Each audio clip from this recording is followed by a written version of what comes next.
भगवद गीता अध्याय 1 के श्लोक 1 से 19 तक। इन श्लोकों में संजय धृतराष्ट्र को सेना की स्थिति तथा सेना में आए गणमान्य योद्धाओं के बारे में जानकारी दे रहा है।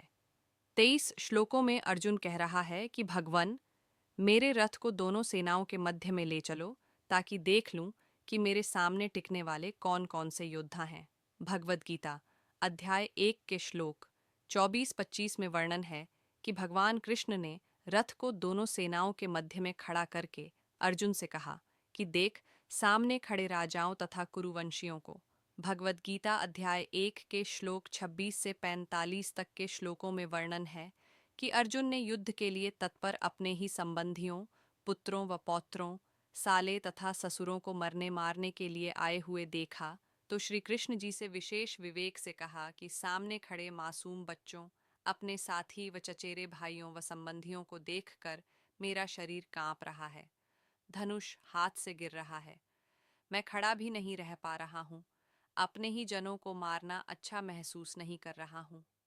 हे कृष्ण, न तो मैं विजय चाहता हूँ न ही राज्य का सुख, चूंकि उनको जो स्वयं अपने राज्य व जान की परवाह चिंता न करके मरने को तैयार हैं, उन्हें मारकर मैं राज्य नहीं चाहता।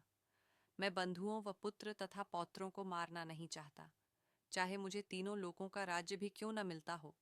फिर पृथ्वी के राज्य के लिए तो क्यों पाप करूं, इनको मारने से तो पाप ही लगेगा। ऐसे कुकर्म करके हम कैसे सुखी हो सकते हैं।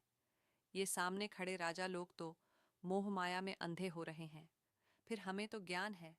ऐसा क्यों करें कि कुल का नाश होने पर दूसरे दुष्कर्मी लोग हमारी स्त्रियाओं को बलात् तंग करेंगे, वर्णशंकर संतान हो जाएगी, पतिव्रता धर्म नष्ट हो जाएगा तथा धर्म कर्म न करने से नरक के भागी हो जाएंगे।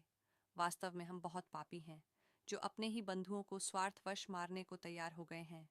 भगवद गीता अध्याय 1 के श्लोक 46 में अर्जुन ने कहा कि भगवान, इस पाप को बचाने के लिए यदि धृतराष्ट्र के पुत्र मुझ निहत्थे को मार दें और युद्ध न हो तो भी मैं स्वयं मरना बेहतर समझता हूँ कि एक मेरे मरने से लाखों बहन विधवा होने से बच जाएंगी तथा लाखों मासूम बच्चे अनाथ होने से बच जाएंगे।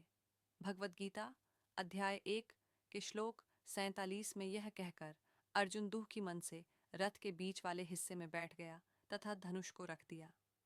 अध्याय 1 में